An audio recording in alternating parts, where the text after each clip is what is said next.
ప్రభువు యేసుక్రీస్తు నామములో మీ అందరికి వందనాలు. प्रभू येशू ख्रिस्तामध्ये तुम्हाला सर्वांना परमेश्वर स्तुती असो. Praise Lord. Praise the Lord.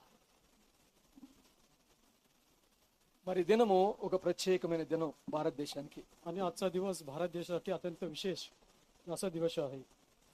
ప్రతి చిన్న పిల్లవాడిని అడిగినా అని చెప్పేస్తారు. आणि प्रत्येक लहान मुलाला सांगितलं तरी तो सांगेल. ఏంది ఈరోజు? आज काय आहे? Independence day. आज स्वतंत्रता दिवस आहे. మరాఠీमध्ये चांगला बोला. స్వతంత్ర దినము. स्वतंत्रता दिवस आहे. అయితే ప్రియులరా, మరి మనకి బక్సింగ్ అంకుల్ గారు నేర్పించింది ఏంటంటే, మనకు దొరికిన సమయంలో దేవుణ్ణి మహింపరచడానికి మనం కూడుకొని రావడం మనకు నేర్పించినాడు. आणि आपले बंधू भक्त सिंग यांनी काय शिकवलं, जेव्हा जेव्हा आपल्याला मिळेल त्यावेळेस आपण प्रभूची स्तुती केली पाहिजे. మరి దీని ద్వారా ఈ పాపం మీద, ఈ లోకం మీద, శత్రు మీద మనకి విజయం కలుగుతుంది, లేదా స్వతంత్రత వస్తుంది. आणि ह्याच्यामुळे आपल्याला या पापावरती, या जगावरती, शत्रूवरती आपल्याला विजय प्राप्त करू शकतो. నాకు విజయం వచ్చిందని విరవగటానికి లేదు. आणि विजय मला मिळाला त्याची मिरवणूक काढणे हे अत्यंत गरजेचं नाही. అంటే నాకు రక్షణ కలిగిందని నిశ్చితగా కూర్చోడానికి అవకాశం లేనే आणि లేదు. माझं तारण झालं याच्यामुळे मी निश्चिंतपणे बसण्याची गरज नाही, तसं बसू नये. ఎందుకంటే ఒకసారి రక్షణ వచ్చినంత మాత్రాన నువ్వు పడిపోవని ఎక్కడ లేదు. ఎందుకంటే సైతానుడు పడగొట్టడని నీ దగ్గరికి రాడని ఎక్కడా లేదు. आणि एकदा तारण झालं म्हणजे तुझे पतन होणार नाही, शत्रू सैतान तुझ्याकडे येणार नाही, असा विचार तुम्ही करू नका. ఎందుకంటే వాడికి నిన్నెప్పుడు పడగొట్టాలా, మనల్ని ఎప్పుడు నాశనం చేయాలా అని ఎదురు చూసే స్వభావం కలిగిన వాడు సైతానుడు. आणि शत्रू सैतान नेहमी संधीची वाट बघत असतो की केव्हा तू आपलं पतन करेल, कधी आपला नाश करेल, याच्याकडे नेहमी त्याचे लक्ष आपल्याकडे असतो. మరి మీ ముందు ఒక చిన్న ప్రశ్న. आणि तुम्हाला एक छोटा प्रश्न विचारतो. మరి బ్రిటిష్ వారు మన దేశాన్ని ఎన్ని సంవత్సరాలు పరిపాలించినారు? ఎవరన్నా ఒకరు తెలిస్తే చెయ్యొద్దండి. इंग्रजांनी म्हणजे ब्रिटिश सरकारने किती वर्ष भारत देशावरती राज्य त्यांनी केलं आहे? చిల్డ్రన్స్, मुलांनी सांगा, लहान मुलं, యంగ్ పీపుల్, तरुण मुलांनी सांगा. నెట్లు తెరవద్దు, మొబైల్ తెరవద్దు, జాగ్రత్త. आणि फोन मध्ये पाहू नका. Very nice. చూడలేదు, దానికి వందనాలు. 200 సంవత్సరాలు వారు పరిపాలించినారు. 200 वर्ष त्यांनी राज केलं आहे. ఇప్పుడు మన స్వతంత్రం వచ్చి ఎన్ని సంవత్సరాలు అయింది? రెండో ప్రశ్న. आणि स्वातंत्र्य येऊन किती वर्ष झाले आहेत? 78. 78 वर्ष. ఇప్పుడు అల్లకొల్లాలు అయిపోతా ఉంది. आणि आपण पाहू शकतो की आता काय परिस्थिती आहे. ఈ 78 సంవత్సరాల్లో ఎన్నో ఒడిదుడుకులు, ఎన్నో ఇబ్బందులు, ఎన్నో నేను నేను నేను అనుకుని లాక్కోవటాలు, బీజేపీ గవర్నమెంట్, ఆ గవర్నమెంట్, ఈ గవర్నమెంట్, భయంకరమైన పరిస్థితులు ఈ దినాల్లో మనం చూస్తున్నాం. आणि आजच्या काळामध्ये आपण किती आणि या ठिकाणी आपण परिस्थिती बदललेली पाहू शकतो की मी असं म्हणून त्याप्रमाणे बीजेपी सरकार इतर सर्व ओढाताण त्याची चालू आहे. आपण ही परिस्थिती पाहू शकतो. అంటే ప్రియులారా, మనకు చేతకదని అర్థం కాదు, కానీ చేతవు, కానీ దాన్ని సరైన విధంగా దాని స్వతంత్రాన్ని మనం ఉపయోగించుకోలేకపోతున్నాం. आणि आपल्याला काही त्याचं शक्य होत नाही असं नाही, तर आपण त्याचा स्वातंत्र्याचा जो योग्य उपयोग, त्याचा उपयोग आपण करून घेत नाही. అంటే అస్తమించని సామ్రాజ్యం అనేది ఎవరిని అంటారంటే బ్రిటిష్ గవర్నమెంట్ ని. आणि ज्या साम्राज्याचा अस्त नाही असा जो साम्राज्य म्हणजे ब्रिटिश सरकार आहे. That means there is no sunset at all. आणि सूर्य त्यांचा कधी अस्त होणार नाही असं त्या అంటే ఆ గవర్నమెంట్ ఆ విధంగా పిలిచేవాళ్ళు. आणि अशा प्रकारे त्यांना बोलवत असे. మరి వాళ్ళు అస్తమించరు. आणि त्यांचा कधी सूर्य अस्त होणार नाही किंवा त्यांचं सरकार, राज्य नाहीसं होणार नाही. మరి అట్లాంటి గవర్నమెంట్ ని కూడా మరి భారతదేశంలో ఉన్న వారు పడగొట్టినారు. అయితే ఆ దినాలు ఎన్నో కష్టాలు, ఎన్నో మరణాలు, ఎన్నో పరిస్థితులు, ఎన్నో ఇబ్బందులు, మరి నెమ్మది లేని పరిస్థితులు एनो కూడా చూసిన దినాలు లేకుండా పోలేదు. आणि अशा प्रकारचे सरकार, त्या राज्य देखील, त्यांची सत्ता देखील आपल्या भारत देशाने त्यांना हरवलेलं आहे. कितीतरी वर चढ उतार आले आहेत, कितीतरी शहीद लोक झालेत स्वतंत्रता करता, आणि पुष्कळ त्या ठिकाणी लढाई आपण पाहू. ఒకవైపు అహింసతో కూడిన యుద్ధం ఒక చోట నడుస్తూ ఉంటే, आणि एका बाजूला अहिंसा, कुठल्या प्रकारची हिंसा नाही. ఒకవైపు మరి కొందరు మరి ఆజాద్ ఫౌజ్ లేకపోతే సుభాష్ చంద్రబోస్ లాంటి వాళ్ళు, పిల్లలకు బాగా తెలుసు, నేను కూడా చిన్నప్పుడు బాగా చదువుకున్నాను ఇవన్నీ కూడా. आणि నాకు కొన్ని క్యారెక్టర్స్ అంటే చాలా ఇష్టం. आणि आझाद हिंद सेनेची स्थापना सुभाषचंद्र बोस यांनी केली. देखील लढाई अशा प्रकारे चालू होती. మరి వీళ్ళందరూ కూడా ఒక్కొక్క గుంపులుగా మరి వారిని బెదిరించడము చేయటం ద్వారా మరి వాడు వాళ్ళు వెళ్ళిపోయినారు ఆఫ్టర్ 200 ఇయర్స్. ఆలోచించండి ఒకసారి. आणि अशा प्रकारे त्यांना धमकावणे, त्यांच्याशी लढाई करणे, अशा प्रकारे 2000 वर्षानंतर ते इकडून निघून गेले.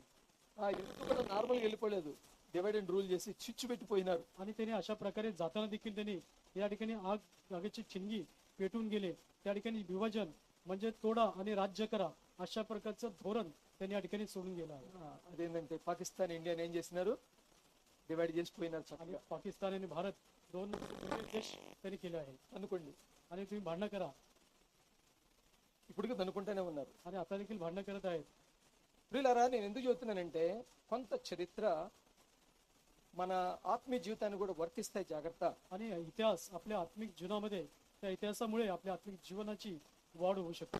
ఈ రోజు కూడా వారు స్వతంత్రగా 78 సంవత్సరాలు అయినప్పటికీ కూడా సమాధానంగా ఉండలేని పరిస్థితులు ఈ దినాల్లో మనం చూస్తున్నాం. आणि 78 वर्ष झाले तरी देखील शांतता त्यांच्यामध्ये नाही. स्वातंत्र्य येऊन देखील 78 वर्ष झाली तरी शांती त्यांच्या जीवनात नाही, आपण पाहू शकतो. ఆత్మీయత యాత్రలో కూడా నిన్ను నన్ను నెమ్మదిగా సైతానుడు ఉండనివుడు, ఇది మెప్పుడు పెట్టుకో. आणि आत्मिक जीवनामध्ये देखील तुम्हाला आणि मला तो शत्रू शैतान शांतीने राहून देणार नाही, याची तुम्ही कल्पना करा. ఈ రోజు నేను నెమ్మదిగా నిద్రపోయానని చెప్పుకోవడానికి ఒక ఆత్మీయత బిడ్డకి ఎప్పుడు కుదరదు, జాగ్రత్త. आणि आत्मिक लेकरू या नात्याने मी आज शांतपणे झोपी गेलो होतो, कुठली चिंता नव्हती, असं म्हणणं आत्मिक मुलाला शोभत नाही. నా యొక్క ఆత్మీయత జీవితంలో కూడా మరి ఇట్లాంటి ఒడిదుడుకుల్ని నేను ఎన్నో ఎదుర్కొంటూనే ఉన్నాను. आणि माझ्या आत्मिक जीवनाने पुष्कळचे चढ उतार माझ्या जीवनात अनुभवलेले आणि अजून त्याचा अनुभव मी घेत आहे. అయితే ప్రభు బిడ్డగా మనం చేయాల్సింది ఏంటంటే అన్ని అనుకున్న వాటిని మర్చిన వారుగా, ముందున్నట్టుగా ఎగిరిపడే వరకు మనం మాత్రం ఉండాలి. ఇది ఇప్పుడు మనం आणि म्हणून देवाची मुले नात्याने आपण पुढील गोष्टी, मागील गोष्टी सोडून पुढील गोष्टीकडे आपण धाव घेणारे असं असलं पाहिजे. పాత ముద్ద ఏం చేస్తుందంటే आणि खमीराचा गोळा పులిసిన काय, పిండి, మనం ఏమన్నంటే పులిసిన పిండి, పాతది పులుస్తుంది కదా, आणि పులిసిన खमीराचा పిండి ముద్ద అంతా ఏం చేస్తుంది, आणि खमीराचा गोळा त्या संपूर्ण गोळ्याला काय थोडासा भाग खमीर असते, त्या संपूर्ण गोळ्याला काय करतो ते మిఠా బనాయేగా, ते गोड करेल का, సుందర్ బనాయేగా, आणि ते सुंदर असं बनवेल का, अच्छा बनाएगा. चांगलं बनवेल का त्या गोळ्याला, क्या बनाने वाला है, काय बनवेल, ఖరా करने वाला. అంటే మొత్తం కూడా ముద్దంతా కూడా చెడ చేస్తుంది. आणि सर्व काय तो गोळा आंबट आणि कुठल्याही उपयोगी राहणार नाही, असा तो खमीराचा गोळा. కాబట్టి ప్రియులారా, జీవితంలో ఈ రోజు కూడా నువ్వు ఆ యొక్క యుద్ధంలో నువ్వు ముందు కొనసాగాల్సిందే. आणि म्हणून या जीवनाच्या लढाईमध्ये, आत्मिक जीवनाच्या लढाईमध्ये, शारीरिक जीवनात लढून तुला पुढं गेलंच पाहिजे आणि गेलंच पाहिजे. నేను అన్న ఇంకా వాక్యంలోకి పోలేదే, ఇంకా ముగిస్తాడు అనుకోవద్దు. आणि बंधू अजून वचन सांगत नाही, केवळ या गोष्टी सांगून आज इथं थांबतील का, असा विचार तुम्ही करू नका. నేనంటే కొంత ఉపోద్ఘాతాన్ని చెబుతుంది, ఎందుకంటే చరిత్రని మనం గుర్తుపెట్టుకోవాలా, మన చరిత్ర కూడా గుర్తుపెట్టుకోవాలా. మన యొక్క జీవిత యొక్క సరళ విధంగా ఉంది రక్షణ పొందిన తర్వాత అది కూడా గుర్తుపెట్టుకోవాల్సిన అవసరమేనండి. आणि म्हणून इतिहास आपल्याला माहित झाला पाहिजे यासाठी, आणि आपलाही इतिहास माहित असलं पाहिजे. आणि अशामुळे ह्या गोष्टी मी तुम्हाला सांगत आहे. ఈ రోజు నేనేదో చేశాను, మేమేదో చేసామంటాం కాకుండా, భుజాలు కొట్టుకోవడం కాకుండా, మనం చేయాల్సింది ఏంటంటే ఇంకా ముందున్నది అనేది జ్ఞాపకం చేసుకొని మనం కొనసాగేవారుగా ఉండాలా. आणि मी काय केलं याच्याविषयी आपला तोरा न मिरवता आणि पुढे अजून काय करायचं याच्याविषयी आपण पुढे लक्ष लावूया. నేను ఎప్పుడు అంటుంటాను, ఇది ఆరంభమే, ఇంకా చాలా ముందుకుంది. आणि मी म्हणत असतो नेहमी, ही सुरुवात आहे, अजून पुढे खूप काय आहे. నేను చేశాను కదా, సమాప్తం అయిపోయిందని అనుకుంటే శత్రువు ఈ will attack you any moment, remember that. आणि मी आज धाव संपवली आहे, पूर्ण केलं असं तुम्ही जेव्हा विचार कराल, शत्रू लगेच तुमच्यावर तो हल्ला करेल त्या क्षणी. వాడికి అవకాశం ఇవ్వకుండా ఉండాలంటే సంఘంలో, సంఘ కార్యక్రమాల్లో, సంఘ బాధ్యతల్లో, సంఘ పనుల్లో మన అందరం కూడా పాల్గొందేవారుగా ఉండాలా. సాధ్యమైన కొలది ప్రయాసపడేవారుగా ఉండాలా. आणि अशा वेळेस आपण मंडळीच्या सर्व कार्यक्रमाला, प्रत्येक गोष्टीमध्ये सहभाग घेऊन आणि त्याच्यामध्ये आपण भाग घेणारे असं असलं पाहिजे कुठल्याही क्षणी. అపోస్తల కార్యము 2వ అధ్యాయము प्रेषितांचे कृत्य 2रा अध्याय 42 వచ్చిన యవన బిడ్డలు ఎవరు 4 విషయాలు కరెక్ట్ గా చెప్పగలుగుతారు? प्रेषितांचे कृत्य 2रा अध्याय 42 वचन. तरुण मुलामधनं कुणी सांगू शकेल 4 गोष्टी काय आहेत? అసలు ఉందా బైబిల్లో? అపోస్తల కార్యం 2వ అధ్యాయం 42 వచనంలో ఉందా? आणि प्रेषित 2:42 आहे का पवित्र शास्त्रामध्ये? చెప్తారు ఎవరన్నా? యవన బిడ్డలు, तरुण मुलं कोणी सांगू शकाल का? Train please come on. Timothy प्रयत्न करत आहे, सांगा.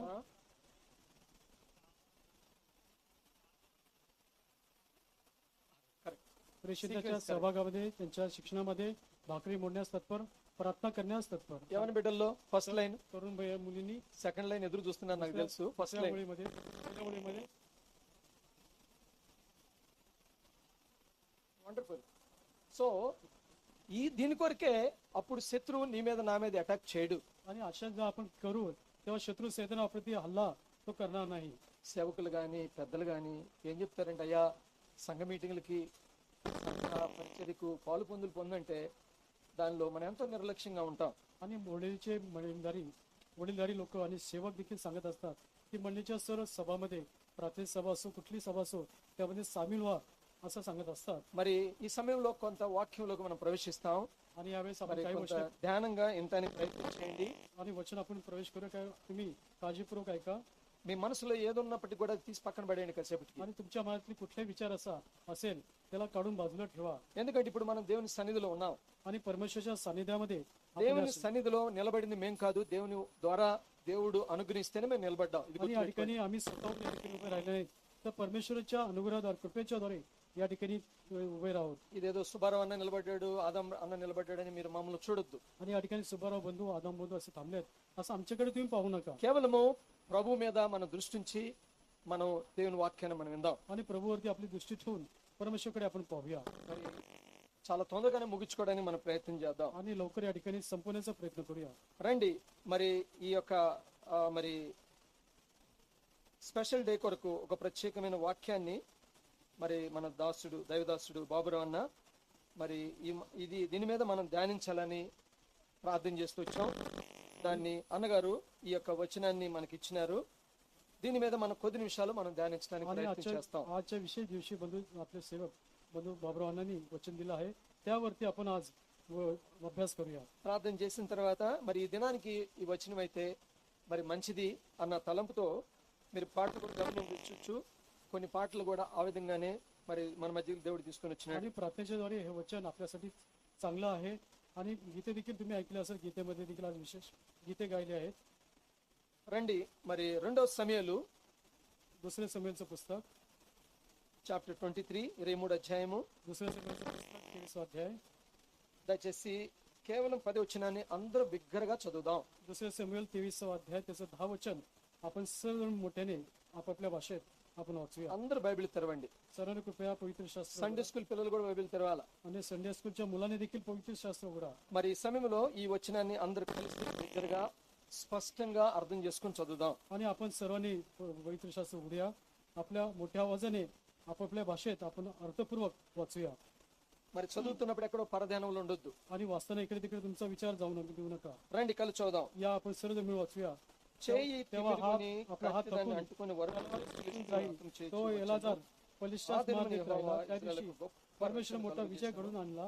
त्याच्या मागून लोक गेले ते केवळ మాత్రం జనులు लुटालूट करावे लागले. వచ్చిరి. హెబ్రీయులకు రాసిన పత్రిక हिब्री लोकास पत्र 2వ అధ్యాయము हिब्री लोकास पत्र 2 अध्याय.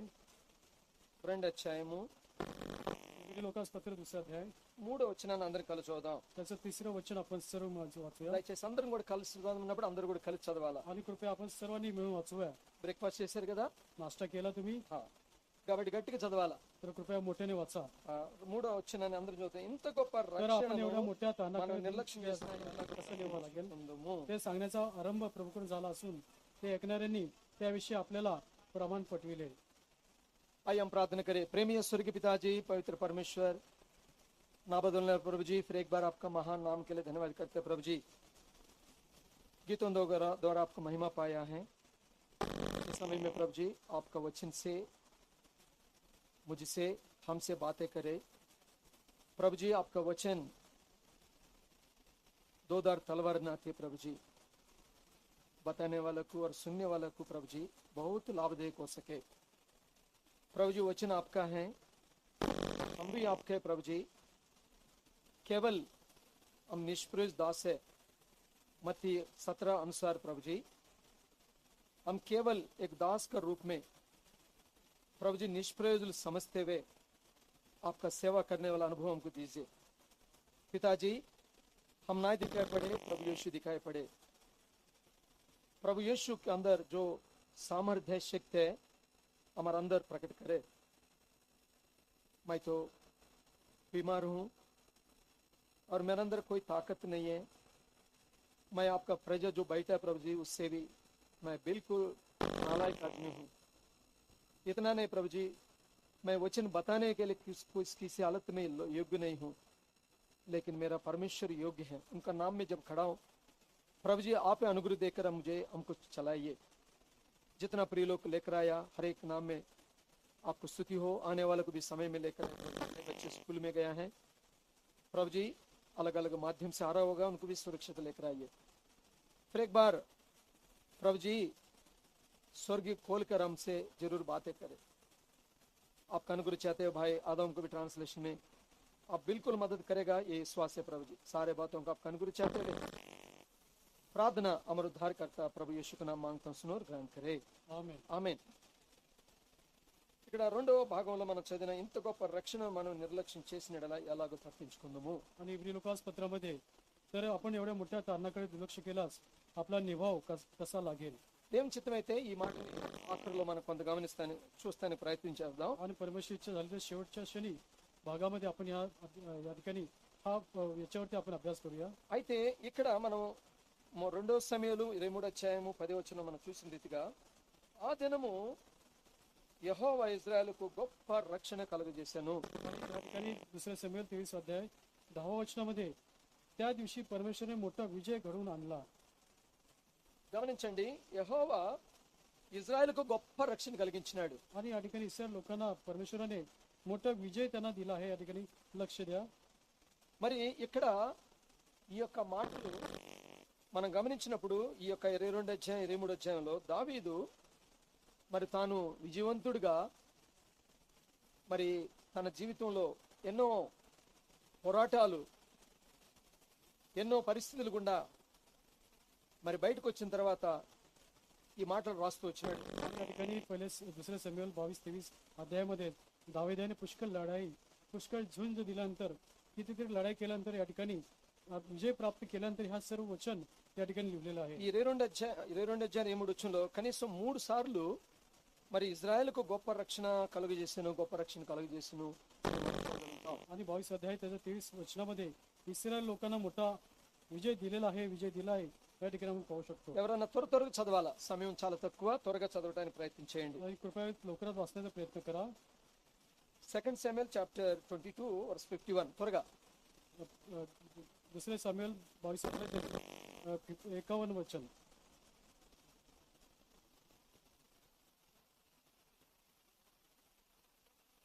చూడమ్మా.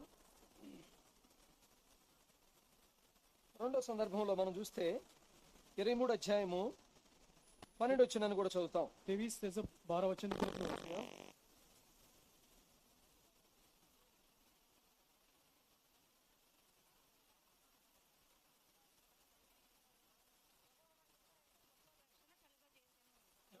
మూడోదిగా आणि त्या देशांच्या मध्यभागी उभे राहून शम्माने शेताचे रक्षण केले व त्या बलिष्ठाचा वध केला. त्या प्रसंगी परमेश्वराने मोठा विजय घडवून आणला.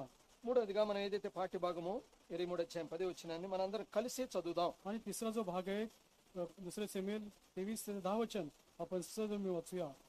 तेव्हा आपला हात थकून तरवारी शिकून जाईल तो इलाजार बलिष्ठास मार देत राहिला. त्या दिवशी परमेश्वराने मोठा विजय घडवून आणला. त्याच्या मागून लोक गेले ते केवळ लुटालूट कराव्याला. ప్రియులారా, మరి బైబిల్ గ్రంథంలో ఈ యొక్క గొప్ప రక్షణ లేదంటే గొప్ప విజయము మరి కేవలం యెహోవా ద్వారానే కలుగుతుంది. आणि प्रियानो या ठिकाणी मोठा विजय किंवा मोठा तारण हे जे परमेश्वराकडूनच हे तारण प्राप्त झालेलं आहे. మరి ఈ యొక్క 2 అధ్యాయాలు 22 అధ్యాయం 23 వచ్చిన అధ్యాయాల్లో కూడా మరి ఈ గీత వాక్యములను మరి ఎత్తి దావీదు ఈ విధంగా పాడుతూ ఉన్నాడు. आणि या ठिकाणी 22 आणि 23 अध्यायामध्ये दावीद जो आहे त्याने गायलेलं हे मुक्ती गीत आहे.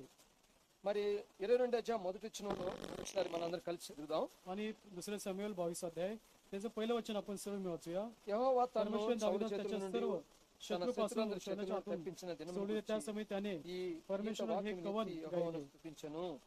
గమనించండి ప్రియులారా, आणि या ठिकाणी लक्ष द्या प्रियानो. ఈ యొక్క 23 అధ్యాయం 2 సమయాలు 10 వచనంలోను आणि दुसरे समेल 23 त्याचं 10 वचनामध्ये తర్వాత 22 అధ్యాయం 2వ వచనంలోను 1వ వచనంలోను आणि 22 त्याचं पहिल्या वचनामध्ये ముగ్గురు వ్యక్తులు మనకు కనిపిస్తారు. आणि या ठिकाणी 3 व्यक्ती आपल्याला दिसतात. ఒకటి వచ్చి సౌలు, आणि प्रथम जो आहे सौल आहे, రెండో వాళ్ళు శత్రువులు, आणि दुसरे शत्रू आहेत, మూడో వాళ్ళు ఫిలిస్తీన్లు. आणि तिसरे जे आहे फिलिस्ती आहे. గమనించండి, लक्ष द्या. మొదటిగా సౌలు, प्रथम सौल आहे, తర్వాత శత్రువులు, शत्रू आहेत, మూడో వారు ఫిలిస్తీన్లు. आणि तिसरे जे आहे फलिस्ती आहे. గమనించండి, ఈ యొక్క శత్రువులు ఫిలిస్తీన్లు కూడా ఉన్నారు, కానీ ఫిలిస్తీన్లు ప్రత్యేకంగా ఎత్తి రాస్తూ ఉన్నాడు. आणि या ठिकाणी शत्रूमध्ये फलिस्ती आहे, परंतु फलिस्त्यांना विशेष करून त्यांच्याबद्दल या गीतामध्ये लिहिलेलं आहे. అంటే గమనించండి, ఒక సమూహం ఉందనుకో, ఆ సమూహంలో ఒక వ్యక్తిని ప్రత్యేకంగా చూపిస్తారు. आणि एखादा समूह आहे तर त्या समूहामध्ये एक विशेष व्यक्तीला त्या ठिकाणी दाखवलं जातं किंवा सूचक केलं जातं. మీకు ఒక క్వశ్చన్ ఇస్తే మీరు చెప్పగలుగుతారు కూడా, आणि నాకు తెలుసు. तुम्हाला एक प्रश्न विचारला तर त्याचं उत्तर तुम्ही सांगू शकता.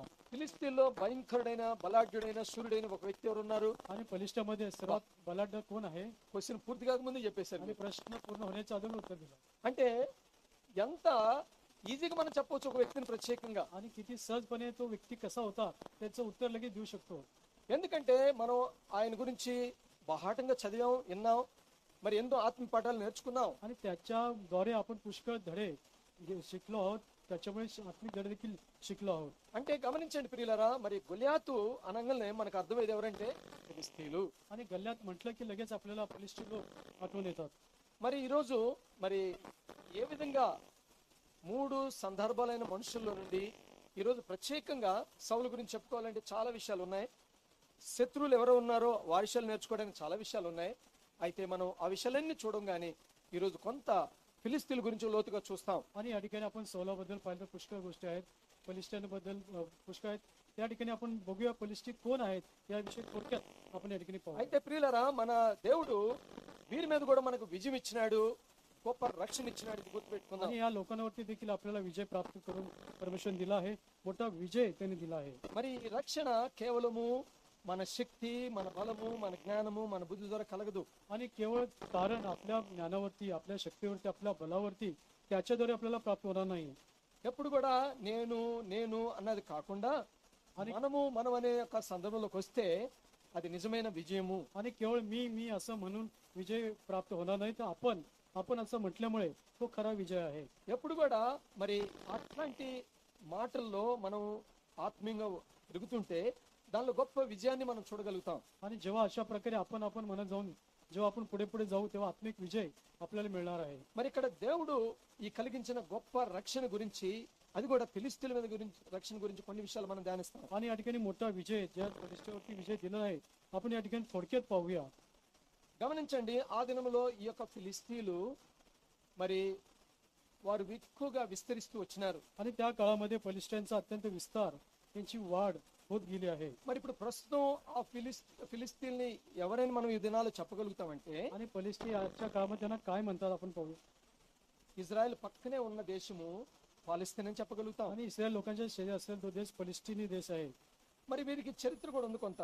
आणि यांना काही इतिहास देखील आहे. మరి వీళ్ళు ఎక్కడి నుండి వచ్చినారు? आणि हे कुठून आले आहेत, మరి వీరు ఎవరి సంతానం? आणि हे कोणाचे संतान आहेत, మరి వీళ్ళు ఏ విధంగా మరి కొనసాగుతూ వచ్చినారు, దేవుని ప్రజల్ని ఏ విధంగా బాధ పెడుతూ వచ్చినారు, ఆయా సందర్భాలను మనం నేర్చుకుంటూనే వచ్చాం. आणि कशा प्रकारे त्यांनी लोकांना, देवाच्या लोकांना त्रास दिला, कशा प्रकारे त्यांची वृद्धी होत गेली, आपण वेळोवेळी अशा प्रकारचा अभ्यास केला आहे. చూడండి, ఆమోస్ గ్రంథము पहा, अमोस्याचं पुस्तक.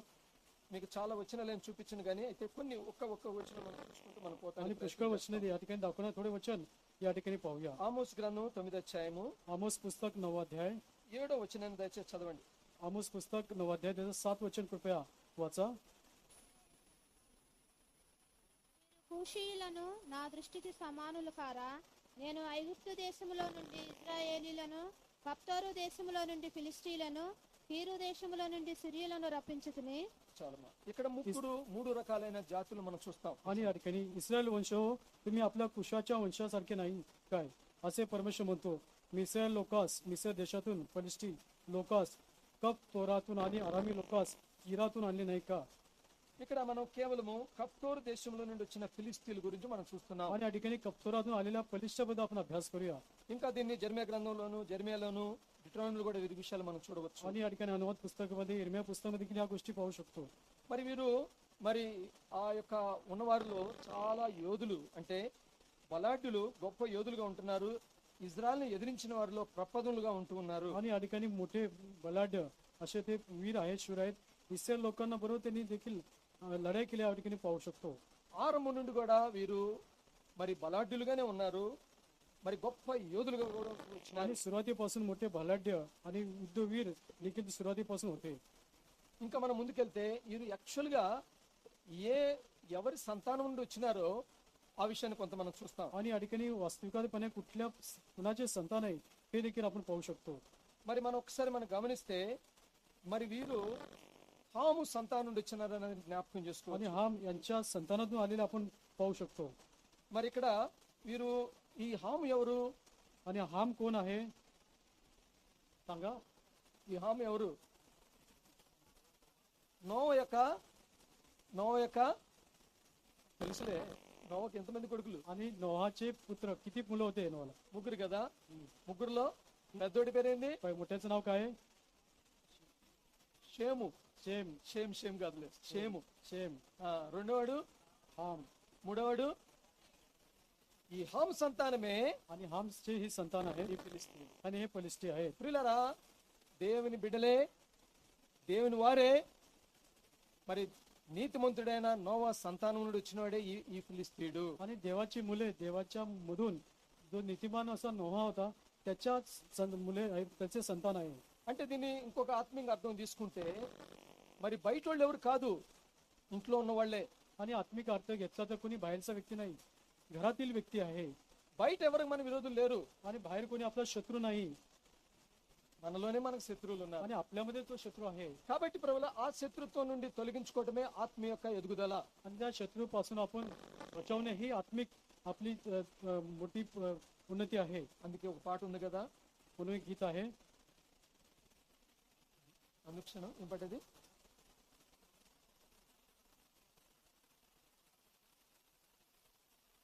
ఒక పాట ఉంది తెలుగులో అండి, మర్చిపోయినాను. మరి అనుక్షణము యుద్ధం అనే ఒక పాట ఉంది కదా. आणि प्रत्येक क्षणी लढाई आहे असं ते गीत आहे तेलुगुमध्ये. మన జీవితమంతయు అనుక్షణము యుద్ధమే, మన జీవితమంతయు అనుక్షణము యుద్ధమే, ఇది సిలువ మార్గము మహిమ రాజ్యమందను, ఇది సిలువ మార్గము మహిమ రాజ్యమందను, మన జీవితమంతయు అనుక్షణము యుద్ధమే, మన జీవితమంతయు అనుక్షణము యుద్ధమే. ఏ క్షణంలో ఏ పరిస్థితులు వస్తాయో నేను గుర్తించలేం ప్రియులారా. आणि कुठल्या क्षणी कुठली परिस्थितीला सामोरं जाईल हे तुम्हाला मला कळणार नाही. ఫిలిస్తీయుడు మరి కెప్తోరు అనే యొక్క తెగకి దేశానికి చెందినవాడండి. హాము సంతానంలో అంటే నోవా యొక్క రెండో కుమారుడు సంతానం నుండి వచ్చి కూడా తాను తన ప్రజలైన వారిని, తన స్వాస్థ్యమైన వారితో యుద్ధం చేయడానికి आणि हा ఇష్టపడుతున్నాడు. फलिस्टी कप्तुराच्या या एका समोरून आलेला नोहाच्या दुसरा हाम या संतानाचा असा हा फलिस्टी तिथून आलेला आहे. నోవా గురించి ఏం చెప్పబడుతున్నది? नोहाच्या विषयी काय सांगितलं जातं? నోవాకు కృప నొందినవాడు, आणि नोहाला कृपा प्राप्त झालेली आहे, నీతిమంతుడు, नीतिमान आहे, దేవునితో నడిచినవాడు. आणि परमेश्वराबरोबर तो चालला आहे. చెప్పండి, सांगा. కృప నొందినవాడు, कृपा प्राप्त झाली आहे, నీతిమంతుడు, नीतिमान आहे, దేవునితో आणि నడిచినవాడు. परमेश्वराबरोबर तो चालला आहे. మరి ఈ విధంగా నడిచిన వాని యొక్క సంతానంలో నుండి పుట్టిన ఈ యొక్క హాము తన ప్రజలైన వారికి విరుద్ధంగా కార్యాలు చేయడానికి ఆరంభించినాడు. आणि अशा प्रकारच्या व्यक्तीच्या संतानापासून हाम जो आहे याच्यापासून झालेली, संतानापासून झालेली ही फलिस्टी शत्रू आहे. ప్రియులారా, మరి ఆ శత్రు మీద గొప్ప విజయము, మరి గొప్ప రక్షణ ఆ దినములో ప్రాప్తిస్తూ వచ్చింది. आणि त्या काळामध्ये त्या मोठ्या शत्रूपासून विजय, तारण प्राप्त झालेला आहे. మరి వీరు ఇంకంతే కాదండి, సింపుల్ గా వారు కేవలము మరి యోధులే కాదు, ఎన్నో విషయాల్లో వారు జయ జీవితాన్ని కలిగిన వారుగా ఉంటున్నారు. आणि केवळ हे शत्रू नाही तर पुष्कळ जीवनामध्ये पुष्कळ गोष्टीवरती त्यांनी विजय प्राप्त केलेला आहे. ద్వితీయోపదేశకాండం చూడండి, अनुवाद अनुवाद पुस्तक 2వ అధ్యాయము, अनुवाद पुस्तक दुसरा अध्याय, 2వ అధ్యాయం 23 వచ్చిన దయచేసి చదవండి. अनुवाद पुस्तक दुसरा अध्याय त्याचा 23 वचन कृपया वाचा. 2వ అధ్యాయము 23 వచ్చిన. तसेच कवी लोक गज्जा नगरापर्यंत खेड्यापाड्यात वस्ती करून होते. कप तोरावून आलेले कप्तोरी यांनी त्यांचा सहार करून त्यांच्या जागी वस्ती केली. అంటే ఇప్పుడు మనకు అర్థం అవుతుంది, కప్తోర్ అంటే ఈ ఫిలిస్తీయులు, అవీలు అంటే అవి యొక్క జాతికి చెందిన వారు వారిని జయిస్తూ వచ్చినారు. आणि या ठिकाणी कप्तोरी फलिस्टी आहेत. अवी म्हणजे एक वेगळ्या प्रकारचे जातीचे लोक आहेत, त्यांच्यावर विजय प्राप्त केला आहे. వారిని నశింపజేసి అక్కడ నివసిస్తూ వచ్చినారు. आणि त्यांचा नाश करून त्या ठिकाणी ते वस्ती करू लागले आहेत. అంతేకాదు ప్రియులారా, మరి ఎప్పుడైతే ఇజ్రాయెల్ ప్రజలు ఐగుప్తు నుండి బయలుదేరి వచ్చారో, आणि जेव्हा मिस्र देशातून इस्रायल लोक बाहेर आले, మరి వచ్చిన సమయంలో ఆ యొక్క ఇజ్రాయెల్ ప్రజలను కూడా అటాక్ చేయడానికి, వారిని కూడా జయించడానికి ప్రయత్నం చేసినారు. आणि त्या इस्रायल लोकांवरती हल्ला करून त्यांच्यावरती विजय प्राप्त करण्याचा प्रयत्न या फलिस्टी लोकांनी केला आहे. మరి అప్పుడు దేవుడు వారు యుద్ధం చేయడానికి అనుమతించలేదు. आणि त्यांच्यावर लढाई करण्यास परमेश्वराने परवानगी दिली नाही. ఎందుకంటే దాని అర్థము వారిని జయించలేరని కాదు, కానీ దేవుడు కొన్ని సందర్భాల్లో మాట్లాడటానికి అవకాశం ఇస్తాడు, కొన్ని సందర్భాల్లో మాట్లాడటానికి అవకాశం ఇవ్వడు. आणि त्यांच्यावरती विजय प्राप्त होणार नाही असं नाही, तर परमेश्वर काही वेळेस बोलण्याची परवानगी देतो, काही वेळेस शांत राहण्याची, फक्त शांत राहा म्हणून सांगत असतो. ఇప్పుడే ఒక సందర్భం జ్ఞాపకం వస్తుంది. ఆ దినంలో పౌలు 3వ దండయాత్ర ప్రయాణం వెళ్తున్నప్పుడు మరి ఆత్మదేవుడు మరి ఎళ్లకుండా ఆటంకపరిచినాడు. आणि त्यावेळेस पौलाला देखील तिसरी सुवार्ता घेऊन जात असताना त्यावेळेस आत्मीय परमेश्वराने त्या ठिकाणी जाऊ नको असं म्हणून त्याला थांबवलेलं आहे. అంటే దేవుడు చేయలేడని కాదు, కానీ కొన్నిసార్లు ఆటంకపరుస్తాడు. అది మన మేలు కొరకు. आणि काही वेळेस परमेश्वर स्वतःहून अडथळा आणतो, ते आपल्या क्षेमकुशलसाठी आहे. దాన్ని బట్టి మనం మరి నెగిటివ్ వేలోకి మనం వెళ్ళకూడదు. आणि त्याच्यामुळे तुम्ही आपण नकारात्मक गोष्टीकडे पाहू नये. ఇప్పుడు ఏమైందంటే ఆ యొక్క యాక్చువల్ గా వారు కానాన్లో ప్రవేశించడానికి, మరి ఆ యొక్క ఐగుప్తు నుండి కానానికి వెళ్తానికి చాలా తక్కువ 2.5 days లేదా మహా అయితే 3 దినాల్లో ప్రవేశించగలుగుతారు. आणि इस्रायल देशातून कनान देशामध्ये केवळ 3 दिवसाचा तो प्रवास, तेवढा लांब पल्ल्याचा तो प्रवास होता. 3 दिवसात पोहोचू शकत होते. మరి ఎన్ని సంవత్సరాల వారు అరణ్యంలో ప్రయాణం చేసినారు? परंतु किती वर्ष त्यांना त्या अरण्यामध्ये प्रवास करावा लागला सांगा? 40 years. 40 वर्ष. మరి ఎటు తిప్పుకొని పోయినాడు దేవుడు? आणि कशा प्रकारे परमेश्वर त्यांना फिरून नेला आहे? ఎర్ర సముద్రం వైపు నుండి తిప్పుకొని పోయినాడు. आणि तांबड्या समुद्रापासून त्यांना ते फिरून नेला आहे. చూడండి, మరి ఎక్సోడస్ నిర్గమకాండం निर्गम पुस्तक 13వ అధ్యాయము निर्गम पुस्तक त्याचा 13वा अध्याय. 17-18 వచ్చిన దయచేసి చదువుదాం, కలిసి చదువుదాం. निर्गम पुस्तक 13वा अध्याय. నిర్గమకాండం 13:17-18 కలిసి చదువుతాం. మరియు 17 आणि 18 वचन ఫరో वाचूया. ప్రజలకు పోనీ फारोने लोकांस जाऊ दिल्याच्या फलिस्टीच्या लोकांच्या देशी वाट जवळची असूनही देवाने त्यांच्या वाटेने जाऊ दिली नाही, कारण लढाई दिसत असताना माघारी जाऊन मिस्राकडे परत जाते असे देव वाटते. म्हणून वसा घेऊन त्यांना रानाच्या वाटेने तांबड्या समुद्राकडे नेले. इस्रायल लोक मिस्र देशातून लढाई सज्ज होऊन बाहेर निघाले. గమనించండి, ఇక్కడ మరి ఇజ్రాయెల్ ప్రజలు మరి బానిసగా ఉండే మనస్తత్వంతో ఉంటూ వచ్చినారు అక్కడ ఐగుప్తులో. आणि इस्रायल लोकांना त्या बंधनात असण्याची सवय किंवा तो स्वभाव त्यांना लागलेला आहे. గమనించాలా, జీవితంలో ఒకసారి ఒక ముద్ర పడిపోతే, లేదంటే ఒక వ్యక్తి ఇట్లాంటి అంటే దాన్ని ఆ విధంగా అతను ముద్ర వేస్తారు వాళ్ళ మీద. आणि एखाद्या व्यक्तीवरती एखादी छाप पडली, तो व्यक्ती अमुक अशा स्वभावाचा किंवा अशा प्रकारचा आहे, तर ते छाप आयुष्यभर त्याच्यावरती लागलेले असते. దేవుడు దయాళుడు కాబట్టి ఆ ముద్ర పడకుండా కాపాడాలని ఇష్టపడుతున్నాడు. आणि परमेश्वर तो दयायुक्त परमेश्वर आहे. ही छाप किंवा तो शिक्का पडू नये त्यासाठी परमेश्वर सांभाळत आला आहे. మరి అనుకుందాం, ఒక వ్యక్తి అబద్ధాలు ఆడతాడు అని ముద్ర వేస్తే జీవితాంతం అతని మీద అట్లానే ముద్ర ఉండిపోతాయి. ఇతను అబద్ధాలు ఆడి పిల్లడు అంటాం. आणि एखादा व्यक्ती खोटं बोलणारा असेल तर तो खोटं बोलतो आयुष्यभर त्याच्यावरती ही छाप पडलेली असते की हा खोटं बोलणारा व्यक्ती आहे. అది మంచిదా? आणि हे काही चांगलं आहे का? ఎందుకంటే దేవుడు అట్లాంటి పనులు చేయనీయుడు. आणि परमेश्वर अशा प्रकारचे काम करून देत పాపిని పాపిగా ఉండనివ్వడు. नाही. आणि पापी व्यक्तीला पापी राहून देत नाही. పాపిని మార్చాలనేదే దేవుని యొక్క आणि ఉద్దేశం. पापीचा बदल करण्याची इच्छा परमेश्वर बाळगतो. అందుకే ఎంత గొప్ప రక్షణ ఇచ్చినాడు. आणि म्हणून एवढा मोठा तारण आपल्याला दिला ఈ आहे. రక్షణ నిర్లక్ష్యం చేయకూడదు. आणि ह्या तारणाकडे दुर्लक्ष करू नये. నీకు రక్షణ ఇచ్చింది ఇంకా ఆ యొక్క పాప జీవితంలో ఉండాలని కాదు, అదే ముద్రతోనే ఉండాలని కాదు. आणि तुला तारण दिलं म्हणजे त्या पापमय जीवनामध्ये तू राहू नये, तो शिक्का तुला तसंच असू नये अशी त्याची इच्छा आहे. కొలసీలు రాసిన పత్రిక 2వ అధ్యాయము कलसे करास पत्र 2रा अध्याय 2వ అధ్యాయము 15 ఆరంభంలోనే కొంచెం చదువుదాం. గమనించండి, 15 దేవుడు వ్రాతపూర్వకంగా అన్న మాట నుండి చదువుతాం. कलसे करास पत्र 2रा अध्याय 15 वर्षापासून या ठिकाणी वाचूया. చదువుదాం. 15 మధ్య భాగం నుండి దేవుడు వ్రాతపూర్వకమైన మన రుణములకు మనకు విరోధంగా నుండిన పత్రమును మేకులతో సిలువకొట్టి దాని మీద చేవు రాతను తుడిచివేసి మనకు అడ్డం లేకుండా దాన్ని ఎత్తివేసి మన అపరాధం ఆయనతో కూడా మమ్మల్ని జీవింపజేశాను. 14 आणि 15 वचन आहे. आपल्या विरुद्ध असलेले म्हणजे आपल्याला प्रतिकूल असलेले विधीचे ऋणपत्र त्याने फोडले, वधस्तंभाला घेऊन त्याने ते रद्द केले. त्याने सत्याधीशांना व अधिकाऱ्यांना नाडून त्यांच्या विरुद्ध वधस्तंभावरती जयोत्सव करून त्याने उघड प्रदर्शन केले. ఈ యొక్క ఇండిపెండెన్స్ డే సందర్భంగా ఈ రోజు మనం ఇక్కడ నుండి వెళ్ళబోయే ముందు ఒక విషయాన్ని మనం జ్ఞాపకం చేసుకుంటాం. आणि स्वतंत्र दिवसाच्या या दिवशी आपण जाण्यापूर्वी या ठिकाणी एक विषय आपण आपल्या लक्षात घेऊया. మన దేవుడు పాపిని పాపిగానే ఉండటానికి ఇష్టపడ్డు. आणि आपला देव परमेश्वर पापीला त्या पापमय स्थितीत राहून देत नाही किंवा तशी इच्छा तो बाळगत नाही. ఆ పాపంలోనే ఒక వ్యక్తిని అట్లానే జీవితాంతం వేధించమని చెప్పడు. आणि अशा प्रकारच्या पापी व्यक्तीला त्या पापामध्ये तसं तू राहा असं तो कधी सांगत नाही. మానవులము ఎన్నోసార్లు పడిపోయేవారము. आणि मनुष्याने आपलं पतन होणं निश्चित आहे. అయితే అంత మాత్రాన వాడిని ఊతనిచ్చి లేపాలని దేవుని వాక్కు ఉంది, కానీ మరి ఇంకా నువ్వు పాపంలో ఉండరా అక్కడ మగ్గిపోమని మనం చేయకూడదు. आणि अशा प्रकारे त्या पापामध्ये तो पडलेला आहे त्याच ठिकाणी तू पुजत राहा सळत राहा असं न म्हणता आपण त्यातनं बाहेर काढलं पाहिजे. ఈ రోజు ఉదయకాలంలో మందిరానికి వచ్చే ముందు ఎవరైనా రక్షణ లేని వారి నిమిత్తం ఎప్పుడన్నా ఒకళ్ళు ప్రార్థన చేసి వచ్చావా? आणि एखाद्या व्यक्तीचं तारण झालं अशा व्यक्तीसाठी तुम्ही प्रार्थना करून आला आहात का? ఒకవేళ నిన్ను ఏదించే వాళ్ళు ఉంటే వారి గురించి ప్రార్థన చేసి వచ్చినావా? आणि तुला त्रास देणारा कोणी व्यक्ती असेल तर त्यांच्याविषयी तुम्ही प्रार्थना केली आहे का? ప్రభువా నాకైతే స్వతంత్రం ఇచ్చినావు, मला तर तू स्वतंत्र दिला आहे प्रभू నేను దేవుని మందిరానికి వెళుతున్నాను, आणि परमेश्वराच्या घरी मी जात आहे. మరి ప్రభువా మరి నా జీవితంలో ఎట్లాంటి ఎదురున్నాయి వాటిని అటువంటి వాటిని కూడా నువ్వు తుడిచివేయని మనం ప్రార్థన చేసినామా? आणि माझ्या समोर अशा प्रकारचे अडथळे किंवा अडखळण आहे त्या सर्वांना तू काढून टाक, पुसून टाक अशी प्रार्थना तू केली आहेस का? ఒకవేళ చేయకపోతే నీ నా రక్షణ గొప్ప రక్షణ కానిదని జ్ఞాపకం आणि చేసుకో. जर अशी प्रार्थना तू केली असेल तुझं माझं तारण मोठं तारण असं नाही आहे. ते పేరుకు రక్షణ పొందిన వాళ్ళు అవ్వచ్చు, केवळ नामधारी आपलं तारण आपलं झालं आहे. ఖర్చు పెట్టుకొని వచ్చినామా? आणि खर्च करून आपण आलो आहोत का? కక్ష हा हा द्वेष बाळगून तू आला आहे का?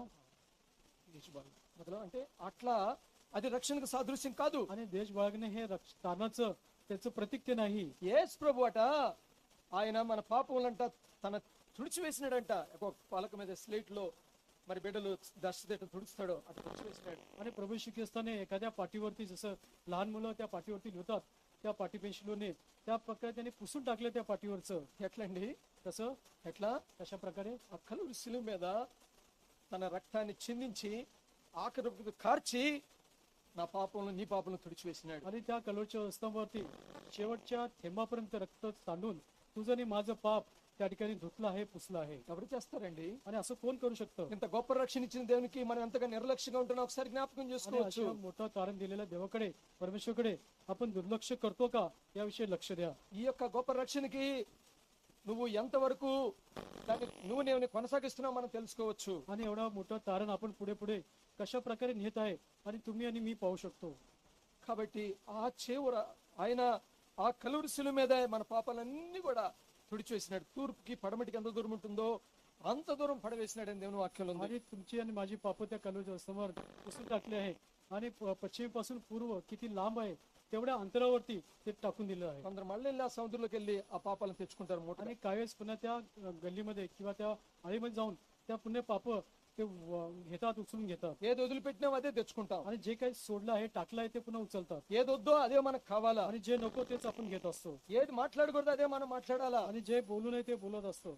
ఈ గొప్ప రక్షణని నువ్వు నిర్లక్ష్యం చేస్తే నువ్వు నేనేమాత్రం కూడా తప్పించుకోలేవు. आणि एवढ्या मोठ्या तारणाकडे जर दुर्लक्ष आपण केलं तर तू आणि मी बचावणार नाही. ప్రియులారా, మరి దేవుడు వారు ఇంకా యుద్ధం నైపుణ్యులు కాదు, మరి వీళ్ళు ఏమైనా భయపడి పశ్చాత్తాపడింది అయ్యో వీళ్ళతో నేను ఫిలిస్తీన్ యుద్ధం చేయలేను అని మళ్ళా తిరిగి ఐగుప్తుకి వెళ్ళి బానిసలు వెళ్ళిపోతారేమని దేవుని చింత తప్పితే ఇంకేం లేదండి. आणि या ठिकाणी जर परमेश्वर अशा प्रकारे जर पुन्हा त्या बरोबर लढाई करण्याची अशा प्रकारे लढाईचे तरबेज ते इस्रायल लोक झाले होते त्याच्यामुळे पुन्हा माघारी फिरून त्या मिसर देशातून पुन्हा त्या बंदिवासात राहतील अशा प्रकारच्या विचाराने परमेश्वराने त्यांना परवानगी दिली नाही. నేను ఎన్నోసార్లు తలస్తూ ఉంటాను, ప్రభువా మరి ముందుకు తీసుకుని వెళ్ళి మరి వారిని త్వరగా కనాన్ని చేర్చొచ్చు కదా అని నేను అనుకుంటూ ఉండేవాడిని. आणि पुष्कळ मी असा विचार करतो प्रभू त्यांना जवळच्या मार्गाने लोक नेऊन त्या कनान देशामध्ये त्यांचा प्रवेश केला असता प्रभू. అయితే చాలా సులువుగా వెళ్ళిపోవచ్చు. आणि सहजरित्या त्यात प्रवेश केला झाला असता. అయితే మరి కష్టం లేకుండా శ్రమ లేకుండా ఇబ్బంది లేకుండా నువ్వు పరలోకం వెళ్ళగలుగుతావు. आणि तू कुठल्या प्रकारचे कष्ट अडचणी न घेता समस्या न सोडता तू स्वर्गाच्या रथ कशा प्रवेश करशील. పేతురులో నాకు ఒక మాట చాలా బాగా నచ్చుతుంది, ఏంటంటే క్రీస్తు శరీరం ముందు శ్రమపడిను తర్వాత आणि प्रभू నేను ख्रिस्ता ముగించాలా? आणि ख्रिस्त येशूच्या सर्व परिश्रम मी घेतलेले आहेत, पुन्हा धारण केले आहे, శ్రమపడిను श्रम घेतले आहेत.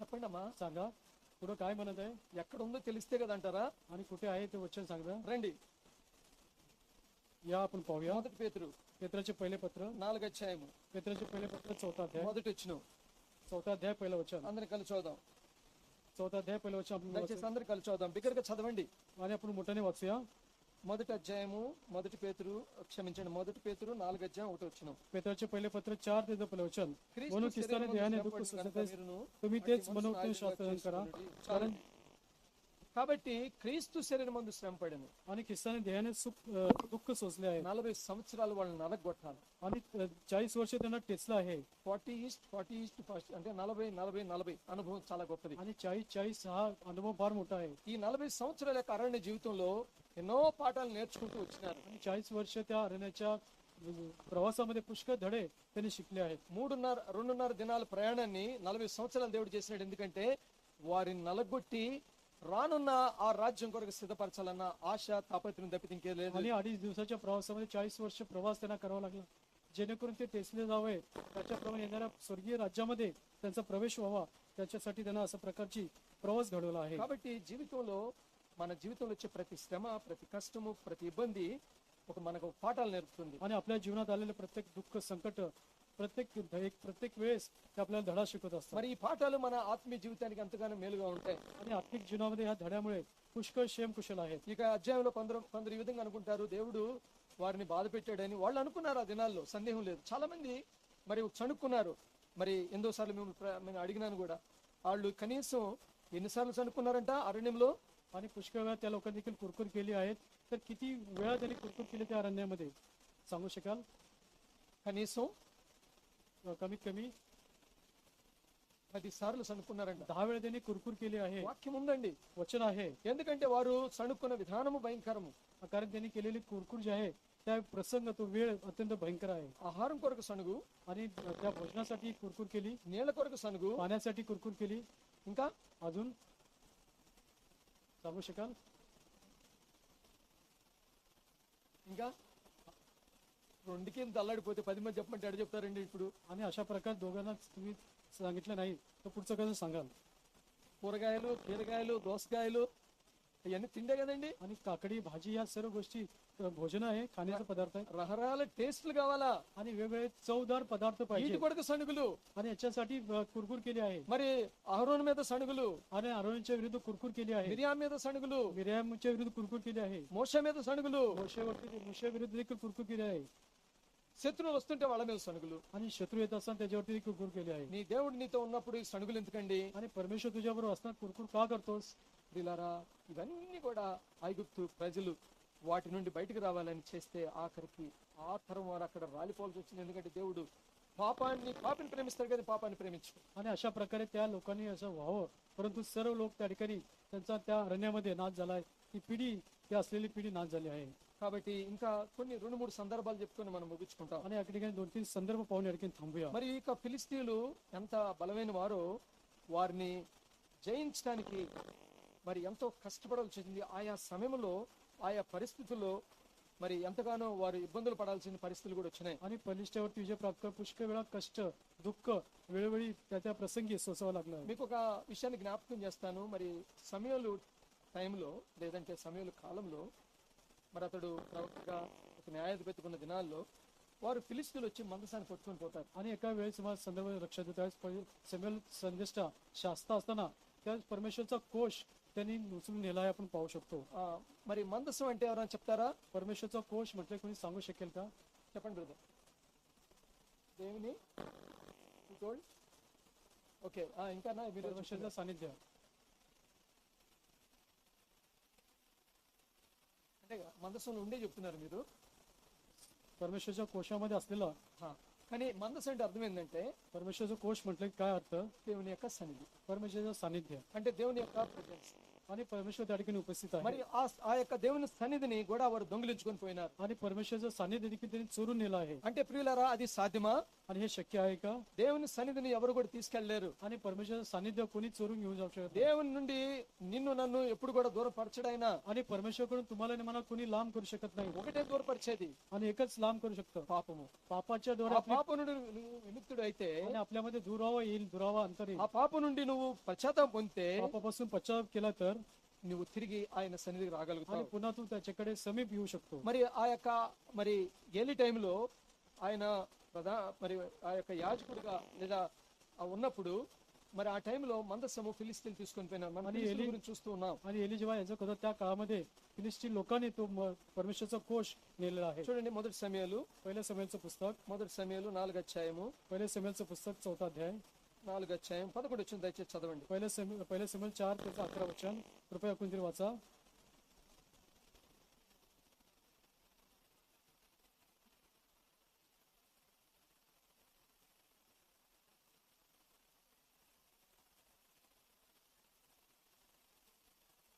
చూడండి మరి నేను ఒకసారి చదువుతాను. మరియు దేవుని మందసం పట్టబడెను, అది కాకను ఓఫ్నియు ఫినెహాసును ఏలి యొక్క ఇద్దరు కుమారులు హతులైరి. परमेश्वरच्या कराराचा कोश हस्तगत झाला आणि प्रियुलारा, एलीचे दोघे पुत्र हपनी व फिनियास ठार झाले. మరి ఇక్కడ చూస్తున్నాము మందసం పట్టబడింది. आणि या ठिकाणी प्रियानं पाहू शकतो మరి तो ఇక్కడ- परमेश्वर कोश पळवलेला आहे. ఇక్కడ జరుగుతుంది ఏంటంటే దేవుని యొక్క సన్నిధి నుండి ఇజ్రాయెల్ ప్రజలు దూరం అవుతూ ఉన్నారు. आणि परमेश्वरच्या सानिध्यातून इस्रायल लोक लांब होत आहेत. అంటే ఆ దినము నుండి కూడా ఆరంభ దినాల నుండి కూడా వారు ఇజ్రాయెల్ ప్రజల మీద మరి పోరాటాన్ని వదిలిపెట్టలేదు. आणि त्या काळापासून त्यांनी इस्रायल लोकांवरती जी लढाई आहे त्यांनी सोडली नाही. ఏ దినమైతే వారు ఐగుప్తు నుండి రావటం మొదలు పెట్టినారో అప్పటి నుండి ఈ యొక్క దినము ఇజ్రాయెల్తో వాళ్ళు పోట్లాడుతూనే ఉన్నారు, తగాదులతోనే ఉన్నారు. దాన్ని మరి పాలస్తీనియన్స్ అంటాం. వారు ఇప్పుడు పక్క దేశంలో ఉండి వారికి ఇంకా ఇప్పుడు ప్రస్తుతం కూడా యుద్ధం జరుగుతూనే ఉంది. आणि त्या मिस्र देशातून जेव्हा बाहेर आले तेव्हापासून आतापर्यंत त्यांच्याबरोबर लढाई चालूच आहे. इस्रायल लोकांच्या इस्रायल देशाच्या शेजारी पॅलेस्टाईन त्याच्या तो शेजारी देश अजूनपर्यंत अशा प्रकारचा हल्ला लढाई चालू आहे. అంటే ప్రియులారా ఆ ఇజ్రాయెల్ దేశాన్ని లేకుండా చేయాలని మరొకసారి ప్రయత్నాలు చేస్తున్నారు. आणि इस्रायल देश नाहीसा करावा असा दुसऱ्यांदा त्यांचा प्रयत्न चालू आहे. చుట్టుపక్కల ఉన్న దేశాలన్నీ కూడా ఒకటిగా అవుతున్నారు. आणि शेजारील सर्व देश एक एक त्यांची एक बाजू एकजूट झालेली आहे. అయితే ప్రియులారా మరి దేవుడు ఆరంభం నుండి కూడా వారిని కాపాడిన దేవుడికి ముందు కూడా కాపాడగలడు. ఆయన సమర్థుడు అనేది మనకు జ్ఞాపకం आणि చేసుకుంటాం. सुरुवातीपासून त्यांना सांभाळ केला, रक्षण केलंय आणि याच्या पुढे देखील त्यांचं रक्षण करण्याचं समर्थवान परमेश्वर आहे. అయితే ఇప్పుడు వారి దేవుని సన్నిధి వెళ్ళిపోవటము, అంతేకాకుండా యాజకుని కుమారుడైన మరి అంతకుముందే ఏలి మరి ఆ తర్వాత కుమారులు చనిపోవటం, ఏలి కూడా చనిపోవటం, ఇవన్నీ కూడా మనం చూస్తాం. आणि अशा प्रकारचे परमेश्वराचं सानिध्य त्यांच्यापासून लांब जाणे, एलीचा मृत्यू, त्यांच्या मुलांचा देखील मृत्यू होणे अशा प्रकारे घडलेला आहे. మరి ఇదే ఇటువంటి భయంకరమైన పరిస్థితులు మరి ఆ యొక్క ఫిలిస్తీన్ ద్వారా అంటే హాము సంతానం ద్వారా ఆరంభం నుండి కూడా జరుగుతూ आणि ఉన్నాయి. अशा प्रकारे त्या बलिष्ठ लोकांमध्ये त्या हमाच्या संतानापासून अशा प्रकारचा त्रास या ठिकाणी लढाई चालू आहे. మరి ఇంకొక విషయాన్ని మనం చూస్తాం. మొదటి సమయాలు 12 అధ్యాయము पहिले समेलचं पुस्तक 12 अध्यायात एक घटना पाहूया. 12 అధ్యాయం 9 వచ్చింది దయచేసి చూడండి. पहिले समेल 12 त्याचं 9 वचन पहा. 9 వచ్చింది దయచేసి చదవాల. कृपया वाचा.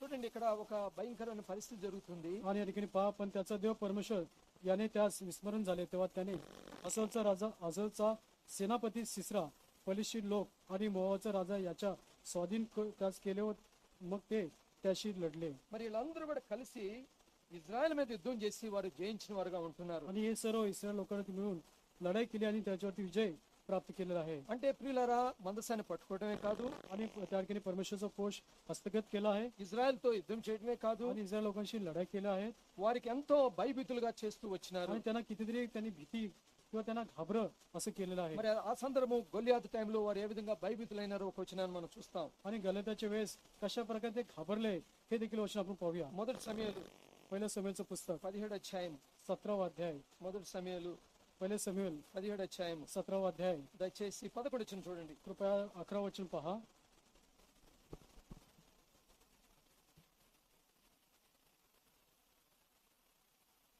शौल व सर्व इस्रायल यांनी या बलिष्ठाचे हे शब्द ऐकले तेव्हा त्यांचे धैर्य खचले आणि ते फार भयभीत झाले.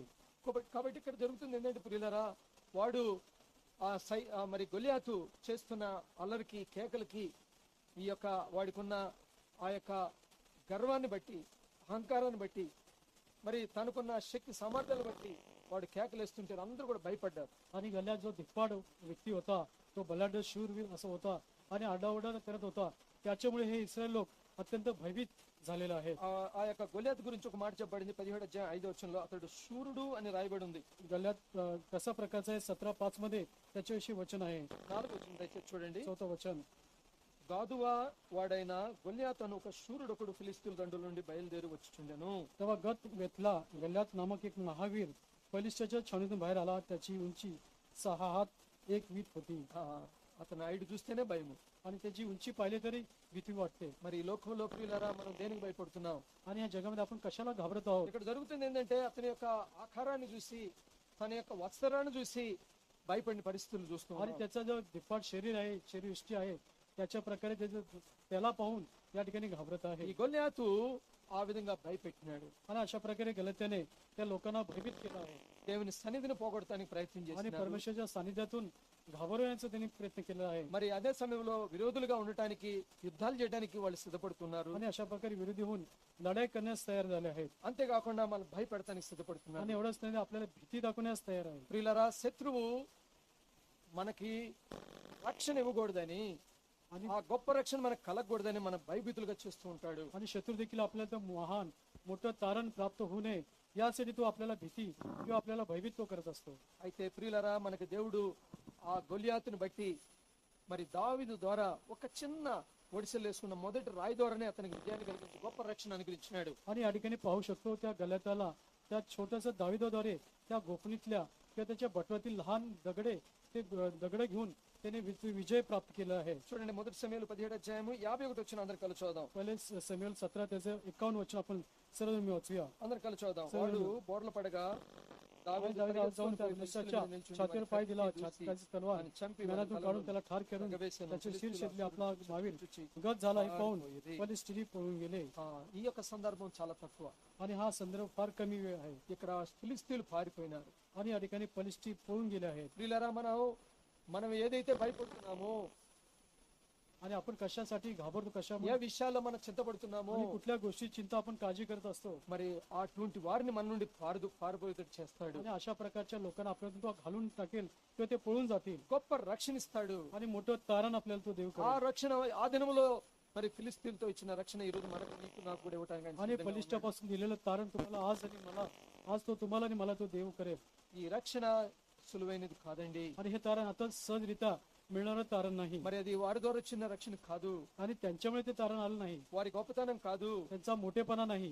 వారి దేవుని మీద ఆధారపడ్డారు. అందుకే ఆ వచనం రాయబడింది యెహోవా వలన వారికి గొప్ప రక్షణ కలిగింది. आणि परमेश्वरवरती अवलंबून राहिल्यामुळे परमेश्वरकडून मोठं तारण त्यांना मिळालं आहे. మరి ఈ రక్షణ మరి నీ నా జీవితంలో దేవుడు ఇచ్చినప్పుడు దాన్ని ఏ విధంగా మనం కాపాడుకోవాలని దేవుని వాక్య మాట మనం చూస్తాం. आणि हा मोठा तारण आपल्याला मिळालाय त्याचं कसं सांभाळ केला पाहिजे एक वचन जर आपण पाहूया. మరి రక్షణని మరి అంత గొప్ప రక్షణని మనం నిర్లక్ష్యం చేయకూడదని మొదటగా మనం హెచ్చరించబడ్డాం. आणि एवढ्या मोठ्या तारणाकडे दुर्लक्ष करू नये प्रथम बोध आपल्याला मिळाला आहे. అయితే వారు ఆ దినములలో నిర్లక్ష్యం చేసినారు. దేవుని మాటను తృణీకరిస్తూ వచ్చినారు. కానీ आणि त्या काळामध्ये त्यांनी परमेश्वर शब्दाकडे लक्ष दिलं नाही. तारणाचा तिरस्कार केला आहे त्यांनी. ఫిలిస్తీ సంఘానికి అపోస్తలుడైన పౌలు ఫిలిప్పీయుల సంఘానికి క్షమించండి ఫిలిప్పీయుల సంఘానికి అపోస్తలుడైన పౌలు ఒక మాట చెబుతున్నాడు. आणि फिलिपे येथील मंडळीला अपेक्षित पोल त्यांना सांगत आहे.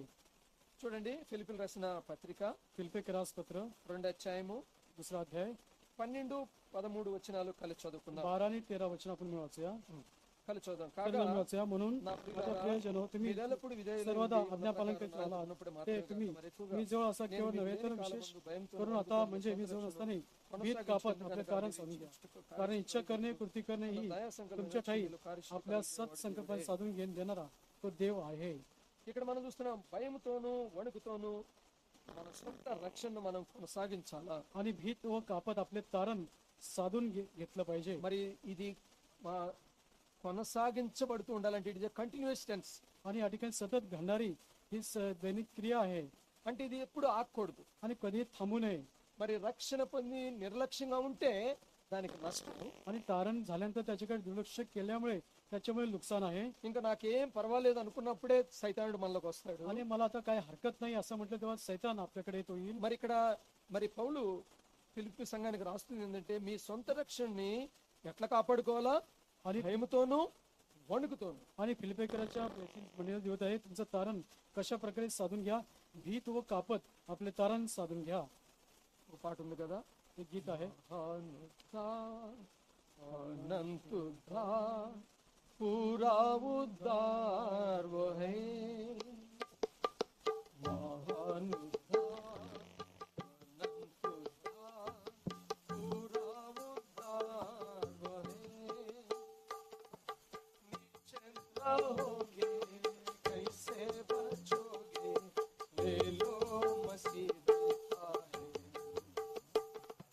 नीचे रहोगे कैसे बचोगे, ले लो मसीह देता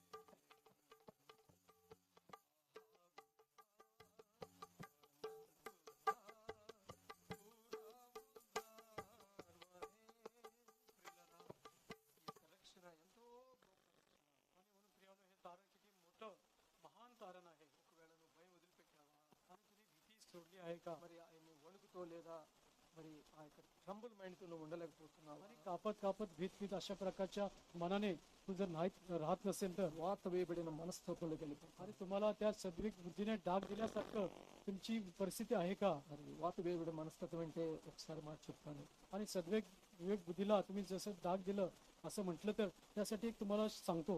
ఒకళ్ళు అనుకుందాం आणि या ठिकाणी विचार करूया, మనకి ఏదైనా ఒక చేయికి దెబ్బ తగిలి, आपल्या हाताला कुठे कधी जखम झाली आहे, మరి ఆ యొక్క జఖము ఆ యొక్క గాయము మరి మరి 10 సార్లు అట్లనే దాని మీద తగులుతూ పోయిందంటే आणि वारंवार त्या जखमेवरती जर तसंच जर ते जखमा होत राहिली तर, అదేమవుతుందంటే మొద్దుబారిపోతుంది. आणि त्याला कसं होईल, ते अत्यंत अत्यंत ते जुनं असं ते जखम ती होईल. ఒక పిల్లోడు ఉన్నాడు, एक लहान मुलगा आहे, మరి జాన్స్ కొడుకు, जाशीचा मुलगा आहे, మరి ఆ పిల్లోడికి నువ్వు గిచ్చు పిండు అడిగి నొప్పి కూడా రాదు. आणि त्याला तुम्ही चिमटा घ्या किंवा चिमटा ओढा, त्याला कुठल्या प्रकारची वेदना होत नाही. దీని అర్థం ఏంటంటే त्याचा अर्थ काय? అతనికి ఆ నొప్పి అర్థం కాదు. आणि कुठल्या प्रकारची संवेदनशील त्या ठिकाणी कुठली प्रकारची वेदना होत नाही. ఒకవేళ మన జీవితంలో కూడా దాన్ని తెలుగులో వాత వేయబడిన మనస్తత్వం అంటే నువ్వు ఎన్నన్నా చేసుకో, నేను ఆ రక్షణని నేను కాపాడుకోలేననే మనస్తత్వంతో ఉండిపోతాం. आणि अशा प्रकारे तू काही करा, काही केलं तरी जुना झालेल्या जखम्याप्रमाणे त्या ठिकाणी काही करा, पण माझं तारण मी सांभाळू शकत नाही. ఎవరైనా అడిగారు అనుకో రక్షణ పొందిన సోదరుడు అంటే పొందానన్నా 20 సంవత్సరం 30 సంవత్సరం అంటారు కానీ నోరు తెరిస్తే ఆరాధన రాదు. आणि त्या एखाद्या बंधूला विचारलं की तुमचं तारण झालं, हो 10 वर्ष 20 वर्ष झाली, परंतु तोंड उघडून कधी आराधना करत नाही. అంటే ప్రియులారా, మన మనస్తత్వం ఎట్లయిపోయిందంటే మధుబరిపోయింది. आणि म्हणून आपलं जे मन मन विवेकबुद्धी कसं झालं आहे की त्याला डाग दिल्यासारखं झालं आहे. ఆ దినము దావీదు గొప్ప సంతోషంతో ఆ కీర్తన పాడుతున్నాడు. आणि त्या दाविदाने त्या काळामध्ये मोठ्या आनंदाने तो स्तोत्र गीत गात आला आहे. దేవుడు చేసిన మేళని జ్ఞాపకం చేసుకుంటూ ఉల్లాసిస్తున్నాడు. आणि परमेश्वर केलेल्या क्षेम पुष्पाबद्दल तो आभार मानत त्या ठिकाणी तो गीत गात आहे. అందుకే మనం ప్రతిదినం కూడా భయంతో వణుకుతూ ఉండకపోతే మనం కూడా వాత వేయబడిన మనస్తత్వంలోకి వెళ్ళిపోతాం. జాగ్రత్త. आणि आपण देखील प्रत्येक दिवशी तशा प्रकारे भीतीने कापत जर आपण त्या जुना डाग दिलेल्या सारखं आपली देखील परिस्थिती होईल. ఒక మాట చదువుకొని మనం ముగించుకుంటాం. आणि या ठिकाणी एक वचन वाचून आपण थांबूया. మరి 2వ సమూయేలు 22 అధ్యాయము, दुसरे समुएल 22 अध्याय, 2వ సమూయేలు 22 అధ్యాయము दुसरे समुएल 22 अध्याय 2వ వచనము 3వ వచనము 4వ వచనం కలిసి చదువుకుందాం. आणि 2, 3 आणि 4 वचन आपण सर्व मिळून वाचूया. దయచేసి అందరూ కూడా చదువుతాం. कृपया आपण सर्व मिळून वाचूया. యెహోవా तो నా मला म्हणा, శైలము, परमेश्वर నా माझा కోట, दुर्ग, నా రక్షకుడు, माझा गड, నా मला దుర్గము, चोरीला నేను ఆశ్రయించుకొను, माझा चोरी, माझा నా देव, కేడము, तो నా माझा दुर्ग, రక్షకుడు, నా ఉన్నత माझा आश्रय मी దుర్గము, करतो. तो माझे ఆయనే कवच, నాకు రక్షకుడు, माझे तारण బలశాలుడు, शृंग, నాకు माझा उंच రక్షకుడు, पुरुष, माझे కీర్తన श्रेष्ठ యెహోవాకు नाव. నేను మొరపెట్టి माझ्या उद्धारकर्त्या ఆయన నన్ను घातापासून तुम्हाला रक्षण. स्तुतीपात्र परमेश्वराचा मी धावा करतो, तेव्हा शत्रूपासून माझा बचाव होतो. ఇక్కడ ఈ వచనాల్లో ఎన్నిసార్లు రక్షణ రక్షణ అన్న మాట గమనించండి. आणि किती वेळा या ठिकाणी बचाव तारण होत आहे असं सांगत आहे. ఒకసారి యవన బిడ్డలకు గుర్తు చేసుకోండి. एकदा तरुणांनी या ठिकाणी लक्ष द्या. మొదటి వచనంలో నా రక్షకుడు అని ఉంది. आणि त्या ठिकाणी तो मला जो तारणारा आहे, మూడో వచనంలో నా రక్షణ శృంగమని ఉంది. आणि तो माझा तारणाचा दुर्ग आहे, అదే వచ్చిన ఆయనే నాకు రక్షకుడు, आणि तोच माझा तारणारा आहे असं आहे, అదే వచ్చిన రక్షించువాడు నీవే. आणि तोच माझा सोडविणारा आहे. 4వ వచన ఆఖరి భాగంలో నన్ను నా శత్రు నుండి ఆయన నన్ను రక్షించెను. आणि घातापासून तुम्हाला रक्षितो आणि शत्रूपासून माझा बचाव होतो 4थ्या वचनात आहे. కాబట్టి ప్రియులారా, ఈరోజు మన జీవితంలో ఒకసారి జ్ఞాపకం చేసుకుందాం. आणि म्हणून प्रिय ఆ దినము आणि आपल्या వారికి ఎలియాజరు ద్వారా గొప్ప రక్షణ దేవుడు ప్రసాదిస్తూ आणि వచ్చినాడు. त्या काळामध्ये एलियाच्या द्वारे मोठं तारण त्यांना प्राप्त होत आलं आहे. దావీదుకున్న చాలా మంది యోధుల్లో మరి వీళ్ళు ముగ్గురు చాలా ప్రాముఖ్యమైన వాళ్ళలో ఎలియాజరు ఒకడు. आणि दाविदाच्या असलेल्या तीन व्यक्तीपैकी एलाजार हा जो प्रमुख व्यक्ती आहे అతను దోదో కుమారుడు. आणि तो दोदोचा मुलगा आहे. అతను మరి ఆ యొక్క కత్తి మరి పిడి అట్లా పట్టుకుని ఉంటే ఆ పిడికి అంటుకుపోయింది అంత విధంగా తిమ్మిరి వచ్చేంత వరకు కూడా వాళ్ళ శత్రువులను చంపినాడు. आणि तलवारीची मूठ जेव्हा हातात त्यांनी धरली होती त्या तलवारीच्या मुठीला त्याचा हात चिकटला अशी परिस्थिती त्यावेळेस होती. అంటే ఆ చెయ్యిని కత్తి నుండి తీలేకపోయే పరిస్థితి. आणि त्या तलवारीच्या मुठीपासून त्याचा हात न सोडून इतकी ती परिस्थिती होती. అంటే మనం కూడా శత్రువుని అంతగా ఓడించే స్థితిలో ఆ పట్టుదలతో మనం ఉండకపోతే శత్రువు మన మీదకి వస్తాడు. आणि अशा प्रकारे जसं त्यांनी त्या तलवारीच्या मुठीला त्याचा हात चिकटला तशाप्रमाणे आपण जर शत्रूला सोडण्याची परिस्थिती आपल्याकडे असली ఇంకొక पाहिजे. మాట గుర్తుపెట్టుకోండి, శత్రుకి దయా దాక్షణ్యం ఏది ఉండదండి. आणि लक्षात ठेवा की शत्रूला कुठल्याही प्रकारची दया तो करत नाही వాడికి కనికరం ఉండదు. आणि त्याची दया दाखवत नाही तो. వాడు ఒకసారి గురి పెట్టాడంటే నాశనం చేస్తే వదిలిపెట్టాడు. आणि तो शत्रूने जर एकदा निशाणा लावला तो नाश केल्याशिवाय तो माघारी फिरत వాడి नाही. చేయటమే పని నాశనం చేయటం. आणि त्याचं काम आहे तो नाश करणे त्याचं काम आहे. వెనక ముందు ఆలోచించుడు. तो मागे पुढे विचार करत नाही. అందుకే మరి నిజాన్ని సత్యాన్ని అబద్ధంగా మార్చినాడు ఏదైనా వనంలో. आणि एदेनच्या त्या बागेमध्ये जे खरं होतं त्याला खोटं असं त्यांनी केलं आहे. వాడు ఏదైనా చేయగలుగుతాడు. आणि तो काही करू शकतो. వాడి శత్రు యొక్క కుతంత్రాలను నువ్వు నేను గుర్తించకపోతే आणि त्या ఆ शत्रूच्या గొప్ప రక్షణను మనం ఎంజాయ్ చేయలేం. आणि शत्रूच्या कुटील योजना तुम्हाला आणि मला समजलं नाही तर तारण आपण सांभाळू शकत नाही. రక్షణలో ఆనందించలేం. तारणामध्ये आनंद करू शकत ఆ नाही. రక్షణ ఆనందాన్ని ఎరగలేం. त्या आनंदाचा अनुभव घेऊ शकत नाही. మరి ఆ రోజు దావీదు ఆనందించి ఉల్లాసంగా నా రక్షకుడు, నా కోట, నా దుర్గము, నా ఆశ్రయ స్థానం అని పాట పాడినాడు. आणि त्या काळामध्ये दाविदाने स्तोत्र गायले की तो माझा तानारा आश्रय दुर्ग आहे तो. మరి నువ్వు నేను ఆ రక్షణ మనం కొనసాగించలేమా? आणि ते तुम्ही आणि मी ते तारण पुढे पुढे आपण चालून घेऊ शकत नाही का? ఏసే రక్షకుడు అన్న సత్యాన్ని మనం आणि గుర్తించలేకపోతున్నావా? प्रभू ख्रिस्त माझा तारणार आहे याची तुम्हाला आठवण होत नाही का? ఆఖరి ఒక మాట చదువుకొని शेवटचे क्वेश्चन वाचून మనం ముగించుకుంటాం. या ठिकाणी आपण थांबूया. రోమిల్ రాసిన పత్రిక रोम करास पत्र 10వ అధ్యాయము 10 अध्याय 9వ వచనం. रोम करास पत्र 10 अध्याय त्याचं 9 वचन 10వ వచనము అధ్యాయము 9వ వచనం. అందరూ కలిసి చదవండి. 9 आणि 10 वचन. ఎవరైతే రక్షణ పొందలేదో దయచేసి ఈ వచనాన్ని ప్రేమతో చదవమని ప్రేమతో మనం చేస్తున్నాం. आणि कृपया या ठिकाणी ज्यांचं तारण झालं नाही त्यांनी या ठिकाणी वाचा. आपण वाचूया. అదేమనగా యేసు ప్రభు అని त्यांनी నిన్ను विश्वास ठेवतो. దేవుడు మృతుల నుండి ఆయన లేపినని कारण शास्त्र म्हणते त्याच्यावर विश्वास ठेवणारा कोणी फजित होणार नाही. ప్రియులారా, మరి దేవుడు కోరుకుంటుంది ఏంటంటే మనం రక్షణలో ఆనందించాలా. आणि परमेश्वरची काय इच्छा आहे त्या तारणामध्ये आपण आनंद केला దానికి पाहिजे. నువ్వు నేను చేసింది ఏంటంటే నోటితో మన పాపంలో ఒప్పుకోవాలా. आणि तुम्ही नेहमी काय केलं पाहिजे त्या पापाची कबुली मुखाने कबूल केलं पाहिजे. ఆయన ప్రభువుని ఒప్పుకోవాలా. आणि तो परमेश्वर आहे याची कबुली केली पाहिजे. నేను సంఘ ప్రార్థనలో ఒక మాట దేవుడు నాకు కూడా నేర్పించినాడు. आणि काल मंडळीच्या प्रार्थनेमध्ये मला देखील एक प्रभूने शिकवलं आहे. శతాధిపతి ఏమన్నాడంటే ప్రభు అని సబ్మిట్ చేసుకున్నాడు. आणि शताधिपतीने तो परमेश्वर आहे असं त्यांनी त्या ठिकाणी समर्पण केलं आहे. తన విశ్వాసం గొప్పదిగా దేవుడు చూసినాడు. आणि त्याचा मोठा विश्वास पाहिला आहे. అది కూడా అన్నాడు, నాకు ఎంతమంది దాసులు ఉన్న ఒకళ్ళు పొమ్మంటే పోతారు, రమ్మంటే వస్తారు. आणि ప్రభువా నీకు కూడా అటువంటి శక్తి ఉన్నది నేను ఎరుగుదును, కాబట్టి నువ్వు కేవలం ఎక్కడుంటే నువ్వు చెప్పు, సైతానా ఆ యొక్క పక్షవాతంతో బాధపడుతున్నా ఆ దాసుని స్వస్థపరచమని చెప్పు, వెళ్ళిపోతాడని అంత విశ్వాసంతో మాట్లాడినాడు. आणि तो शताधिपती म्हणाला पुष्कळ दास माझ्या हाताखाली आहे, एकाला जा म्हणतो जातो, एकाला ये म्हटले की येतो. अशा प्रकारे तुला देखील पुष्कळ दास आहे, तू केवळ इकडनं तू बोल म्हणजे माझा तो पक्षघाती दास तो बरा होईल. अशा प्रकारे त्या शताधिपतीने प्रभू ख्रिस्ताला तो म्हणाला आहे. Centurion but he committed submission totally to God. आणि तो शताधिपती असताना देखील त्यांनी संपूर्णपणे त्या परमेश्वरला शरण तो गेलेला आहे. మరి ఎప్పుడు వరకైతే మనం సమర్పించుకోమో, आणि जोपर्यंत आपण समर्पण करत नाही, ఎప్పటి వరకైతే మనం సబ్మిషన్ చేసుకోమో, जोपर्यंत आपण समर्पित होत नाही, ఈ రక్షణ మనం ఎంజాయ్ చేయలేం. आणि तो तारणाचा आनंद आपण घेऊ शकत ఈ नाही. రక్షణ గొప్ప రక్షణ. आणि हे तारण मोठं तारण आहे. ఆ దినములో ఎలియాజరు ద్వారా గొప్ప రక్షణ కలిగించినాడు దేవుడు. आणि एलियाच्या काळामध्ये मोठा तारण मिळालं आहे. నీవు కూడా రక్షణ పొందితే నువ్వు కూడా ఆ యొక్క ఎలియాజర్ లాగా మరి ఇజ్రాయెల్ ప్రజలకు లేదు, నీ సొంత వారికి, నీ ఇంటి వారికి, నీ సంఘానికి ఒక రక్షణ కారకుడుగా నువ్వు ఉండగలుగుతావు. आणि अशा प्रकारे तू एलियाद्वारे स्वतःच्या लोकांना, इतर लोकांना, तुझ्या नातेवाईकांना, तुझ्या कुटुंब लोकांना तू आनंद देऊ शकतो. దేవుడు ఆ విధంగా ఉండటానికి మరి ఈ యొక్క స్వతంత్ర దినంలో నిన్ను కూడా స్వతంత్రంగా చేసి ఆయన బిడ్డగా, ఆయన కుమారుడిగా, కుమార్తెగా తీర్చిదిద్దడానికి ఇష్టపడేవాడుగా ఉన్నాడు. आणि अशा प्रकारे परमेश्वर आज या स्वतंत्रतेच्या दिवशी परमेश्वर तुम्हाला त्याचं मुलगा मुलगी होण्यास परमेश्वर अशा प्रकारची संधी तुम्हाला तो देव करो. దేవుడు తన మాటలు దీవించు. परमेश्वर वाचलेल्या वचनाला आशीर्वाद करो.